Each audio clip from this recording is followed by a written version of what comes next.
Tonight we're very excited to welcome in 92 kilogram world champion Trent Hidlay. Trent, it's really awesome to have you on. Thanks for taking some time out of your, I guess, busy celebration schedule right now, maybe, to come on and talk with us. How have things been since winning Worlds? Oh, it's been crazy. It's been a kind of an emotional roller coaster of a week. It's about officially a week to today. I was just talking to my fiance 7 days ago at this hour. We were partying, so it's been a great week. It's kind of gone by really fast. I've my screen time is through the roof, just replying to messages and social media, but it's been awesome. It's been a really special week, just trying to soak it in as much as I can right now. Yeah, how was it having, you had a really big group there with you in Croatia. How was it having that entire support system there with you, in between matches and, then obviously after winning? Yeah, it was amazing. It definitely made it just that much more special that, my family, my fiance, my brother, my coaches were there. It was awesome, to be able to accomplish a lifelong dream and to be able to celebrate with your family and your loved ones after and to hear them screaming in the stands is so cool. I couldn't ask for a better support system or a better way for it to happen. So I was just really, really grateful for all of them to make the trip there and just to celebrate after with them. Like I said, it was just a dream come true. Yeah, Robbie? No, you've got kind of a history and an interesting relationship with Hayden. Your brother wrestled with him in NC State, and now you're kind of on opposite coasts.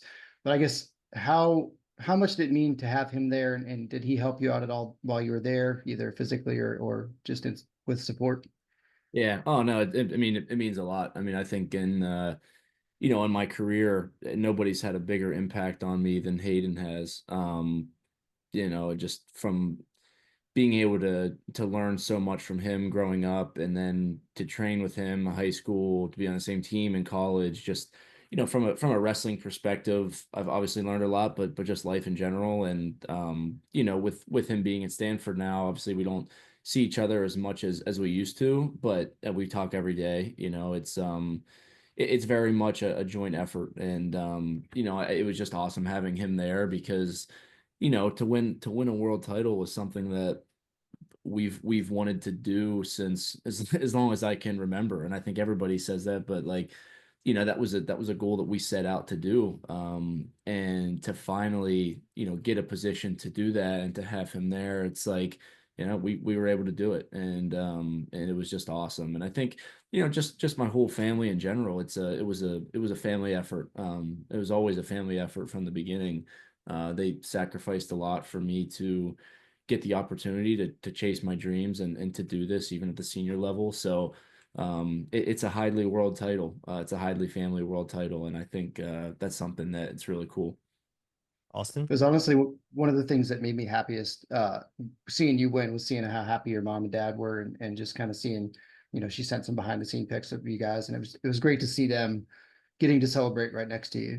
Yeah, they were I think the stress levels for them and my entire fan group, fiance included, they were man, they were kind of a wreck afterwards just because it was so much, not just the finals match, but the whole tournament and the way the finals match went. It's like it can't be any crazier than that.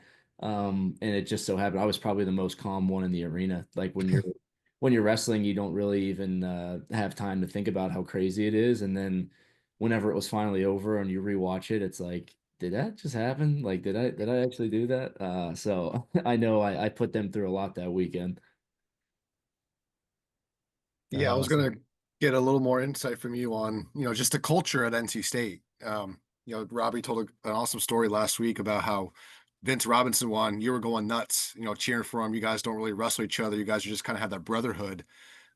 So my question is, when it comes to the culture at NC State and the RTC there, what's something that maybe is under discussed or maybe under the radar, something that, don't give away the secret, obviously, but something that maybe should be talked about a little more when it comes to the culture down at NC State.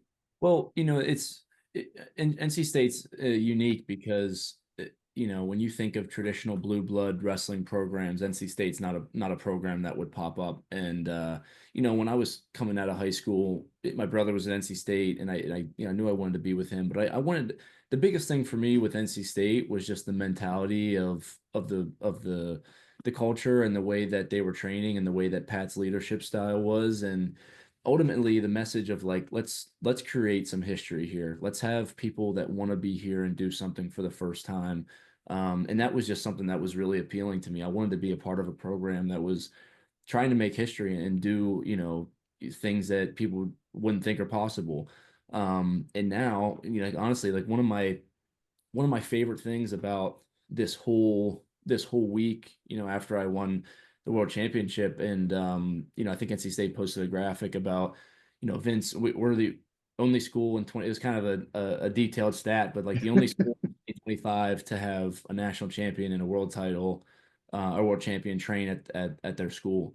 And it's just I take a lot of pride in the fact that you can't say that you can't win at NC State. Like there's nobody that can tell you that you can't go to NC State and do great things, whether that's at the NCAA level or the senior level or Tommy Gant getting into the UFC. Like you can do anything that you want at NC State, and I think I just take a lot of pride in kind of helping push that movement of you don't have to go to the best school in the country to win a world title. You can do it in Raleigh, North Carolina. And I think, if you would have asked somebody a couple years ago, a decade ago, they probably would think you're crazy just because it's hard to win. But we're able to do it through, like you said, a really strong culture and just a strong brotherhood. And I think that all comes down to working really hard and being good people and trying to do it the right way. And that's something I've always tried to do. Launch. Yeah, so I wanted to ask, we've talked a lot on this podcast over the last couple of weeks about a lot of the different things you've been adding to your underhook. Your underhook is your go-to, like, hey, this is the position I want to wrestle out of. It's where I'm strong with. But talk about just maybe some of the refinements you guys went through leading into the World Championships to make sure that you were going to be able to use that in a variety of ways to get it done. Yeah, I mean, I've spent a lot of time in the room trying to diversify my offense. I felt like I was able to kind of kick into that a little bit towards the end of my career at NC State, and then with Jamil Kelly as RTC coach and Zach Esposito coming into the fold, just two like exceptional technicians. I really feel like I was able to push the envelope on my skill set and what I was able to do. And it was just a big emphasis. I know, obviously my underhook is my number one move, but I feel like a lot of the matches that I have lost is because guys have stopped that, and I haven't had maybe the confidence to go to something else. And that's something where I feel like a lot more confident in now is to be able to pull a sweep single or to pull an outside step. And ironically, in my finals match, it got going into the second period down 10-5. In the first minute and a half of that second period, I couldn't generate any offense from my underhook. And he was just kind of shutting that down. So it took me to dig deep and throw a different attack at him. And I was able to hit kind of an outside step into a double to score. And once I did that, I knew I was in good shape because, I had stung him with something that he wasn't expecting. And then that when we got back to the center, it opened up my underhook position. So I think, I spent so much time in the room trying to develop that, like literally days coming in where Jamil or Zach or even back in the day when Adam was there, it's like, hey, you can't do an underhook this entire practice. Like you're not allowed to. So it's like force myself to learn different techniques and figure out a style that works best for me. And in the biggest match I've been in, I was able to go to something different to open up my underhook. And I think just being able to threaten both sides of the body to get that guy guessing a little bit, and I was able to do that, which was huge. Yeah. You're, looking at your run, every single match except for your third match or your quarterfinal match, you scored double digits. So, speaking of that offense and having to diversify, did you feel like guys were looking to shut that down? Did you feel as you won more matches, they were able to kind of clue in on the fact that you were going to utilize that underhook? And how did you, I guess, adjust specifically in that quarterfinal match? Because it's the only time that you didn't score double digits. Yeah, well, the quarterfinal match was kind of unique because I had wrestled him, 5 weeks ago in Budapest. And his style is very like slow. I'm trying to keep the matches very close. So I knew that, he was a guy that was really strong and hard to open up. But I knew if I can get out to a lead and just be really disciplined, that I was going to be okay. The semifinal match was pretty crazy. Like that guy's really, really good and really, really slick. And just has some great like attacks. So the biggest thing with me was just not to shut down when I had a lead. Like, don't shut down, just continue to go get points. And I was able to get that 4, which really opened it up. And in the finals, I think it was almost like I think the guy kind of baited me a little bit in the first. This is a funny story. So going into that finals match, I knew that the guy he had like 3 things. He's got a really good chest wrap. He's good from that defensive position. He's got a great low gut. And he'll pull like an outside step, split step, high C. But I knew he wasn't very offensive. So I was texting with Gwiz, going over game plan with Jamil a little bit. And I was like, I just want to be really, really disciplined in the first like minute and a half, first 2 minutes. Like wear this guy out a little bit, keep good stance, keep good head position, and I can start to open it up towards the end of the match. And I stuck with that game plan for about 5 seconds. So I think I don't know if he like baited me into it. This shot was just right there. Like I've been hitting that shot for since my freshman year of high school, and it was right there. And next thing you know, you're down 4, and then you give up the low gut, and then you get burned in that position again, and all of a sudden it's 10-2 really quick, and it's like, well, yeah, I didn't stick to the game plan, but I can still make this messy. So no, I think they'd had a pretty good game plan of shutting down my underhook, and like I said, it took me to have some courage to go to some of my other techniques to open that back up. Robbie? So don't tell my principal, but I was watching your match during class. I made my kids watch a video about rocks, which not even having to do with that class at all. But I was watching your match, and one of my kids who's not a wrestler was like, "What the hell are you doing? You were all pissed off, and now you're excited. What happened?" I said, "Well, that's Trent. Just kind of how he rolls." So I guess what was what was your mindset coming back at the break of that match when you knew you had a hole to dig out of? And did it help at all having seen Mike Mock do a similar thing to him just a few months ago? Yeah, well, I had watched the match that Mock had with him going into it. So I think just kind of gaining some confidence from that. Like I know that this guy might not be able to keep up with me for 6 minutes if I do things right. But also like not using that to expect that this guy's gonna gas out because I knew he was gonna have a better version of himself there.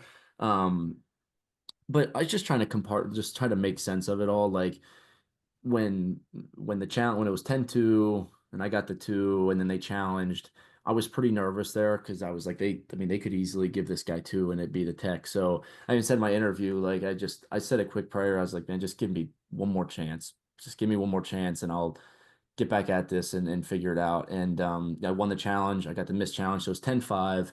And I just took myself back to practice. And one thing that Jamil did a great job with me this past year was put me in like borderline impossible situations in practice. And it sucks when you're doing them in practice. It's like, man, why am I down 5 with 1 minute? Like this is impossible. I got a fresh guy coming in on me. Why am I doing this situation? So I just brought myself to that. And we were at the break and he was just good self-talk, like you're built for this. You're ready to do this. You're built to wrestle in this situation.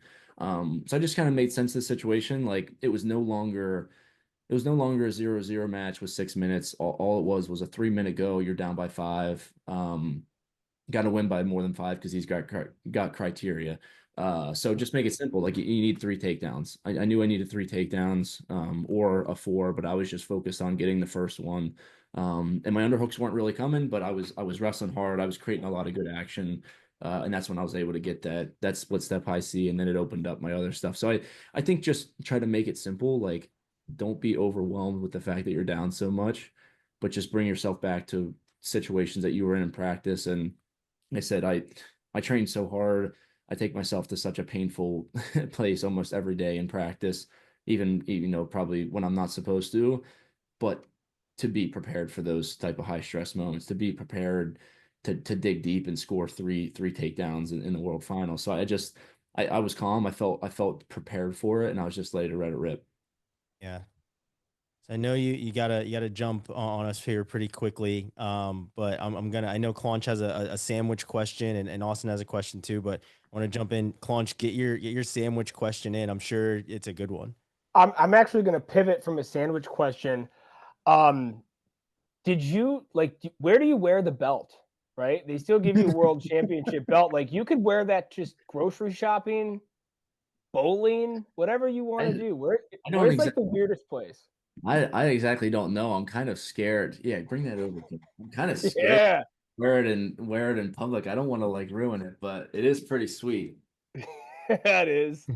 Uh, so yeah, I don't know. I mean, Maybe that's why they just throw it over their shoulder. You could just do it's that. Like, I know it's nice leather, and I know there'll probably be some events that I'm gonna kind of be honored at, so I'll definitely bring it out for that. But I don't know. I feel like someone will probably try to steal it from me if I take it into public. Which good luck if you I don't try think to. anybody's going to take that from you. I don't know, man. People are pretty stupid. You Yeah, should you should yeah, get like good a luck. decoy made. I Yeah. don't know. I gotta create like some type of shrine. I got the medal and everything. I got the flag that I was able to run around with. So I'll have to get creative and create something cool. Austin, Absolutely. on to you, and then we'll let him get out of here. Yeah, I'll steal a sandwich question from Claunch. In your world travels, or even just recently, have you ran into any um, sandwich places, or have you had a good sandwich overseas? I guess. It's it's interesting. You tell people overseas that you're looking for a hoagie, and they look at you like, "What the hell are you talking No, about?" they have no idea what you're talking about, right? Yeah. Like, what do you mean? You didn't grow up in Central PA and eat again. No, it's I was that's like one of the things I was like, looking forward to come back to the States to just like get some of the staples and I gotta get up. It's like there's some decent places down here in Raleigh, but I mean it's everybody knows that the East Coast is where you get the good stuff at and when you're overseas for 2 weeks and you can't get a cold drink, I was like I just want like a cold soda. Like I just want a soda, just the little things like that. But Something with ice in it. yeah, like you just can't get ice anywhere. And man, I just want a cold drink. I got to And get Trent, one more question in before you go. Yep. So I'm hoping and guessing that you're going to be honored at a football game this year. What is Pat going to do to top him ripping the shirt off with Geez, Vince? Is geez. is Pat going to go full singlet? Is he going to keep his pants on? What are we doing here? That was the most unbelievable thing. If you know Pat at all, like that is the most unbelievable thing that he could do. It's just like so cool. I was like, there's no way I'm gonna top that. The people loved it. The season ticket sales are probably through the roof. But I don't know. I like I said, I assume I'll probably it's crazy. Like NC State, just the community and the sports are so passionate. Like it's so special. And I'm so glad that I'm just so grateful that they have so much passion for sports and just to see me, accomplish my goals. They've been really, really supportive. So it'll be celebrated for a long time and it should be, I think it's not just me. There's a ton of work that went into this. I talked about it with my family and the NC State coaches, my teammates. It's been so cool. And hopefully just to celebrate this and celebrate NC State wrestling and USA wrestling, I'm excited for the next couple of weeks before I can kind of bring myself back down to reality and get back to training. So I can hopefully let my body recover a little bit and heal up and enjoy some weeks, and then I'll just get ready to defend the belt. awesome. Well, hopefully you're honored at like a UNC NC State football game. You can show Belichick a real world title or something like that. Yeah, But seriously. we certainly appreciate you jumping on here. We'll definitely be in touch with you, Trent. We're obviously super excited that you brought that belt back home. You're definitely are a worthy champion, and we can't be more proud and happy for the performance you put on. Yeah, thank you guys so much. I appreciate it.